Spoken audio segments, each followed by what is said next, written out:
we assess where we're at in our fight against COVID-19 pandemic and where we're going. I'd like to acknowledge that the difficulty of these last 8 months is almost unimaginable. To the families of the 3,000 Minnesotans who've lost their lives, you're grieving still. To the tens of thousands who you yourself maybe got sick or others and are or were hospitalized. To those who lost jobs and your financial security is at risk. Those who've closed businesses that you built with your own hands from the ground up or have been in your family for generations. And to providers, healthcare providers, long-term care providers, providers of folks who need a little extra help. All of you have been put on the front lines, putting yourself at risk while you do the work that absolutely has to be done. And to the countless students who've lost opportunities to do the things that seemed so easy 9 months ago. We know this has been difficult and it's been challenging, and much has been asked of you. And I need to ask a little more. We're at a point in this pandemic that the decisions that we make now will have huge repercussions on the health, well-being of our neighbors, of our healthcare providers, of our daycare providers, of our teachers, and so many of our neighbors. We're at a dangerous point in this pandemic. As many of you have seen, it is raging across the upper Midwest and across this nation. We're seeing infection rates in the states surrounding Minnesota that are the highest on the planet. Just 2 weeks ago, the states to our west were 1 and 2, the states to our south and east were 3 and 4.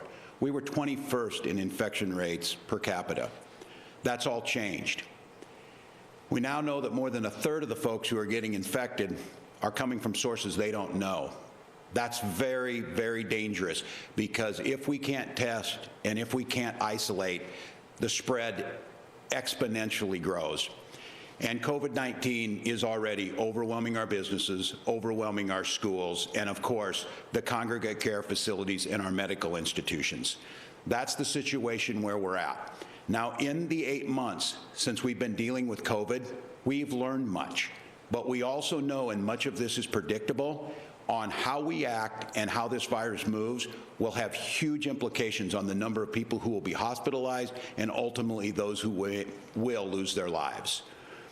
So here's what's happening as it's surging again. This is a day and at a point in this pandemic that we hoped would never happen, but we prepared for it.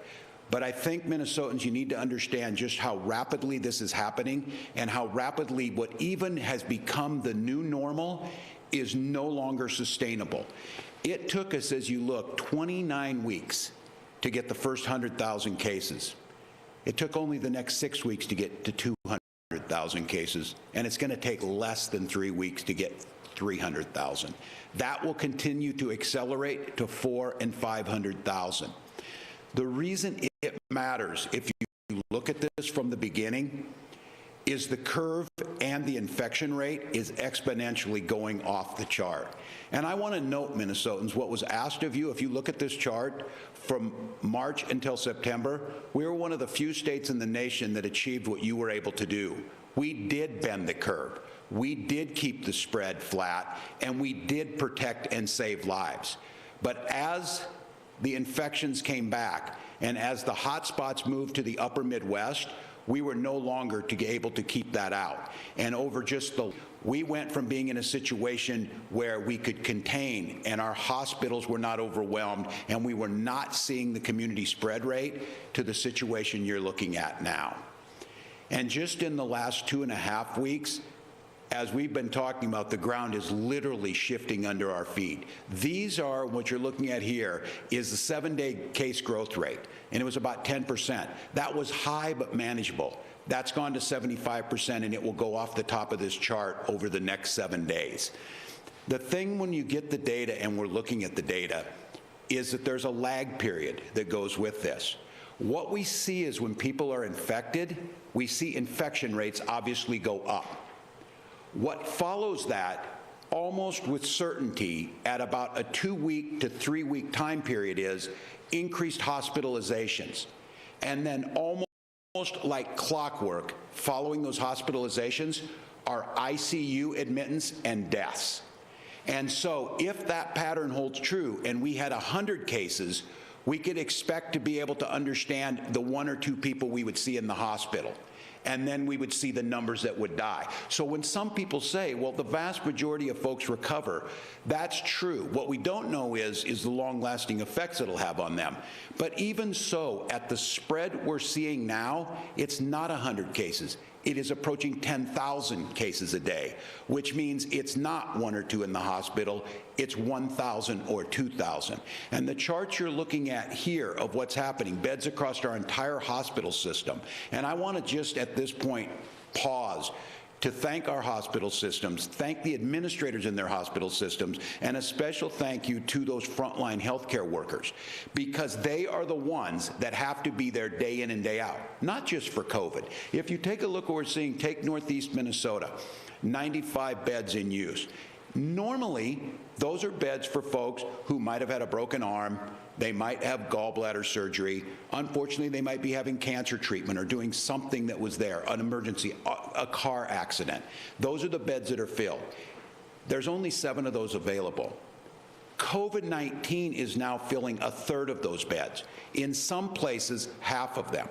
And if you look with 7 critical care beds available and the case growth rate we're seeing, you can extrapolate that we will run out of that space. And it's not just the metro, as you're looking, it's across the system. Now, we have made preparations to make sure that we can cross-level, that we can move beds should we need and move people should we need to. But part of this and part of what you're seeing on this, and you're going to, as we talk about mitigation efforts, it's not just the beds. It's not just the PPE, it's not just the supplemental oxygen or some of the therapeutics like remdesivir that make a difference. Somebody has to administer those. Somebody has to be there. And they are getting sick, they being the healthcare providers, at incredible rates. And they're not getting sick at their hospitals. They're getting sick in their communities and community spread. So here's why it matters. Those frontline workers are dropping out of their workforce. Either they have been exposed, they are sick, or a family member is sick. We have thousands of healthcare workers that need to be there at this time when people are needing that care, that they themselves can't deliver that. Hospital beds might be open, but we need to make sure we have the providers to give the care. Too many long-term care and nursing home staff are unable to care for those that they rely on. Nursing homes across this country, because of the underlying health conditions and age, has impacted our most vulnerable. And while we see that those numbers are up, the healthcare workers are not getting it in the facilities. They're getting it in the community, by community spread. Either they stopped at a friend's house after work to watch a football game, or they went and spent time in a restaurant, or they were close to someone for too long a period of time. That's where they're getting it, and then they're taking it in. And here's the situation in long-term care. In some cases, we have the entire staff that might not be able to go to work. These are people that need, in some cases, round-the-clock care. Now, in the state of Minnesota, we've been able to provide surge teams to be able to care for that. We've activated over 400 Minnesota National Guard and are training them to be able to go in as triage teams when a facility calls in one morning and says, we've got nobody that can go into the facility to do the basic care, the feeding and the bathing and the basic care of our parents. And we're seeing now fire departments, police departments are being hit incredibly hard. In some cases, they don't have the capacity now to be able to respond to basic community safety issues. A fire, something where someone needs a police officer to respond, they don't have the staff to be there. That's what this surge means. That's what uncontrolled community spread means, and that's the situation that we're in. And again, we've done much to prepare. We've done much to prepare for PPE. We've done and have surge bed capacity. But the one thing that we have got to preserve is we have got to preserve those care providers, and that's by the behaviors that we exhibit. All of this comes back down to families and to each and every one of you. And I just want to be very clear. The teachers and the caregivers, the folks that are there, that are doing everything they can to make sure in childcare or to get our kids back where they need to be in-person learning, those schools no longer can stay open because the teachers are getting it in the community. community, not at their schools and not at their daycares, but in the community, and that's shutting them down. That puts a pressure on the families, whether they're a care provider or not. Now all of a sudden, how do they go to work if there's no place for their child to be? And so we have got to prioritize our children and our families and those things that matter, schools that matter to us. So here's what we've asked all along as we've tried to understand COVID. Who's most at risk and who can get it? When are they getting it and where are they getting it? And through the last 8 months, we've taken measures. From early on, we did a stay-at-home order because we knew we were not ready in our hospital systems. We knew we were not ready to care for folks if they needed that bed. And we knew we did not have testing and we did not have personal protective equipment. We used the time that you bought us to build that up. We have those things. We have the capacity to be able to do that. What we know now, with the massive amount of spread we're seeing throughout the upper Midwest, is all of us are at risk. And while it might not be a risk to your personal health, you may even be asymptomatic, which a large percentage of our 18 to 35-year-olds are, but they are giving it to others. And that other may be a teacher, a long-term care provider, someone with an underlying health condition. When are people getting this? All the time now. It is in everywhere. Most people, because of the amount of interaction we're doing and because of the amount of the virus spread, it's very difficult for us to even contact trace a lot of places where and who people are talking to. So the focus needs to be for us is, where do we know we can make an impact? Where can we slow the spread of the virus again to not overwhelm those systems? And where can we make that impact with the most targeted approach to make sure what we know all along? This is incredibly hard. Peripheral repercussions of everything that we do, whether it be economic, mental health, physical health of people, there's a trade-off in what we do. So here's what we know about risk now and what we know about COVID-19. The longer you're around someone or in a place to possibly find the aerosols in the air, the greater your chance. And as I'm always reminded by my healthcare professionals, it's almost virtually impossible to reduce the chance to zero, but you can make things less risky, and that's what we figured out. We also know now that indoors is far more risky than outdoors. We started to understand that early, but once we saw when folks in the South started moving in the heat in the summer and their numbers went up in Arizona and Florida, and they started going down in the winter, we started to see ours go up as we moved back in during cold weather. And what we absolutely know, and this is not debatable, it is not one person says and the other, the scientific data and the information we have is pretty clear. Masks do help. They help mitigate the risk. They help mitigate the risk for others that you're around, and there's even some new data that cloth masks do provide some protection for yourself. And what we know is the closer you're together and going back for that longer period of time, your chance of getting it is much greater. So as you're thinking about this, Minnesotans, think of those activities where you're close together for long periods of time and not wearing a mask. Those are the riskiest places. And what's really hard about this is it's some of the places that are most important to us, namely being your home. To invite a friend over or a brother-in-law like I normally do to watch the Vikings play the Bears is one of the riskiest things we can do right now. It seems so easy, and it doesn't seem like that would be a big deal, but that's a risk. And that would be the same with a bar, even a little bit more. If it's a little bit noisier and you've got to cheer a little louder to be heard, that puts the aerosols into the air and increases the risk. So we've got to use our knowledge to reduce this. There are issues that we know, and in the early parts of the pandemic, we didn't know this. So we closed down personal care providers, getting your hair cut. What we know now is wearing a mask, proper protective equipment for the folks that are working there, a limited amount of time in there, and a pretty predictable activity you're doing, we see very low risk in the spread. Same thing with shopping and retail. If you make it quick, you don't congregate together, you use social distancing, you wear a mask.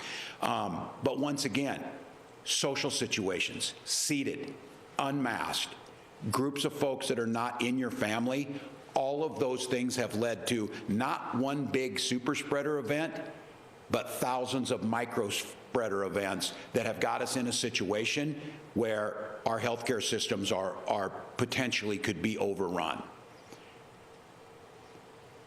So here's what we need to do. We need to take a pause, and we use dials, and we've saved lives, and you've asked and been sacrificed. And just to be clear, no one thinks that this is easy, and no one thinks that this is fair in how it's hitting. This virus is not fair. This virus disproportionately hits people of color. Our black communities are twice as likely to get sick and be in the hospital. And no one thinks it's fair in the businesses that it hurts. Our hospitality industry is predicated on creating wonderful atmospheres where we're close together, sharing exciting times for long periods of time. That's not fair that the virus makes that the place where it spreads, but it's a reality. We've done this, Minnesota. We've done it before. It wasn't easy. It was incredibly hard. In the spring, you were asked and you responded. And just to be very clear, for those that want to know if it makes any difference, it made all the difference in the world to quite literally hundreds, if not thousands, of Minnesotans who did not get sick and did not die because of the decisions that you made, that you chose to do to protect them. So our frontline workers are now getting the PPE that they need. It's still a bit of a challenge, but we've gotten so much better at it, and it's there. Our hospitals have been able to understand and manage their demand and create surge capacity.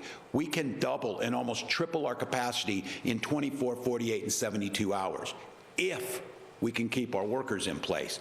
And Minnesota is now a national leader in testing. We brought the testing lab to Minnesota. We've expanded it. At one point early in May, I promised you I would get us to 5,000 tests, and I was asked, who's responsible if we don't? And I said, me. We are now at the capacity to test 75,000, and we're regularly testing over 50,000 people a day. The reason this is important is it lets you make an informed decision to not infect others. It lets you understand where you're at and to self-quarantine to break this spread. So the virus did stay under control. And national folks were wondering, why did Minnesota stay at about 5%? We didn't drop below it, which I sure wish we would have, but we stayed at about 5%. And the fact of the matter is, when we look at mobility data, some of the mask wearing and the mitigation, many of you did what needed to be done. But it's here now. As I said, we were 21st while our neighbors were 1, 2, 3, and 4 in infection rates. We've now moved into the top 10. So we are at a critical point, and it's time for us to do it again. So this pause is what we're going to ask you to do. It's going to start at this Friday at 11:59, and it's social gatherings with other households. Don't bring other households in. Don't bring, and this is, I have a big family. We do a lot of things together. That's not going to be possible. It's immediate family. And we're going to stop in-person dining. But I want to be clear, and I'll stress this a little more later, order out. Make sure we're spending money locally in these businesses. Make sure we get there. But by setting inside right now with the amount of community spread we have, we're not going to get a handle on this unless we take a pause on it. The next ones are tough. Fitness centers and adult and youth sports.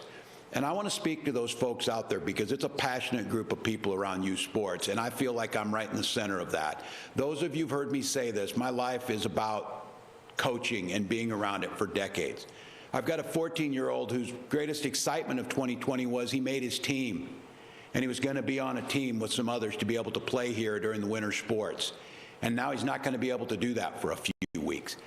So I understand it's not easy and it's not fair, but it's a sacrifice that we need to make. If we don't do that and we continue this spread, we will with absolute certainty put our hospitals at risk and those that need the care as well as the care providers.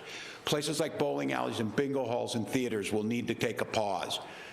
Receptions, private parties, and other celebrations, the same thing, and outdoor events and entertainment. Things where we gather in large numbers, even outdoors if we're going to do it. Now, with that being said, we've learned much. We know ways to control this, and we know what doesn't pose as high a risk, but gives us both economic, physical, and mental well-being if we participate in those activities. So here's some of those things. Schools are still following our safe learning plan. It's working. We know we're dialing back. My son's in distance learning. I trust the superintendent and I trust the decision makers in the St. Paul Public Schools, just like many of you do across this state. Where it makes sense, we need to have those kids in the classroom. But they can't be there if their teachers are sick because we have community spread. So we need to stay in that distant learning place, or a hybrid model, or when we get a handle on this, back in that classroom. Child care providers will remain open. When this is all said and done, and the stories of this 100-year pandemic are written, there will be heroic stories written about child care providers who did everything they could to make sure that first responders, made sure that frontline workers, and made sure so many of us had a place of safety, well-being, and growth in the middle of the pandemic with child care providers. You can go get groceries, you can shop for the holidays, and you can get takeout for supper, which I certainly encourage you to do if you can. Places of worship are not impacted. I want to tell you, I spent the afternoon calling our faith leaders, and they know it's the job that they do to administer to the spiritual, the physical, and the mental well-being of their parishioners. What they understand is that basic freedom to be able to worship. They understand, and we understand how important that is. But they also understand and are sending the message that taking care of our neighbor and keeping our neighbors safe is the highest calling in any of our major faiths. We understand that treating our neighbor with that respect is at the center of most of our most cherished beliefs in our religions. You can still go get a haircut if you need one, and we encourage you. You can go outside. When it was golf and we figured out, or it was running outside, or it was boating, it may be cross-country skiing or walking in the woods. Encourage you to do that, but don't do it with other families, and don't do it close together. We encourage you to wear masks, social distance at all times. So Minnesota, I'm asking you to do something that should never have been asked of you again. And I want to acknowledge very, very clearly what's being asked is hard work. To those small business owners, we need our federal partners to step up and provide the relief necessary. You are doing a public service beyond anything that should be ever asked of you. By closing your doors and putting your financial well-being at risk, you are protecting the lives of your neighbors. In this country, and so many across the world did it, and we need to do it again, we need to have a stimulus that provides those small business owners, especially in the hospitality industry, the help they need. And to the workers who are out there who are worried about paying your rent and moratoriums on this, we need the United States Congress and the current administration and the incoming administration to work together to come up with a plan to help us on this. This is unanimously agreed on with no partisanship whatsoever amongst this nation's 50 governors. We have sent letters together. We have appealed to them and asked. So I can tell you, I will continue to fight for that both here at the state level and at the federal level to make sure it gets done. And it's not going to be easy. These numbers are hard. And as I already told you, this lags. What is so heartbreaking about this is I know that hospitalizations are going to continue to go up for the next few weeks, and I know that the death numbers will continue to go up for the next few weeks. But the bright spot of this is the moves we take now will start to bend that at just the time when the potential for a vaccine is coming. That's what's different, Minnesota, this time. I heard a nurse the other day was with me, and she said, please stay home over Thanksgiving so you're not celebrating New Year's with me in the emergency room. And I was up in Moorhead with a firefighter and said, you know, Governor, I really didn't think this was this serious. I followed the rules. I had a little gathering in my garage, and now I'm a long hauler, and I can't get over this and can't go back to firefighting. The other day, I was going to have a young family with me to talk about their 13-year-old son's fight with COVID. On that very day, he was readmitted back to the hospital. These are challenging. And for those of you that are worried financially, I hear you. I hear you. This is incredibly painful. It's incredibly challenging. But there is that news. This is different than the spring. We have better therapeutics. We are better prepared for it. We have the capacity, if we help our hospital systems not be overwhelmed, to make sure everybody gets that care and reduces the death rates. And we had something that was hard to even imagine back in March. We've got a light at the end of the tunnel.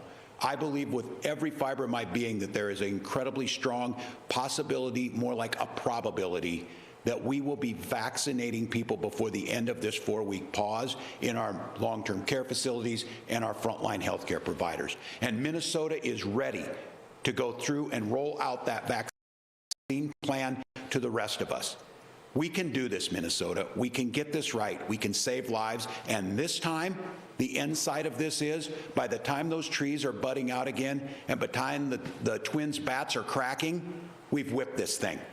The idea of sitting in that stadium on a warm April day and watching the Twins play while you eat a hot dog and talk to your brother-in-law and your next-door neighbor who are decked out and talking maybe without a mask, the ability to be able to do that lies within us. If we don't get this right, it drags on. If we don't get it right, there's going to be Minnesotans, like the 3,000 plus already, who won't enjoy that Twins game.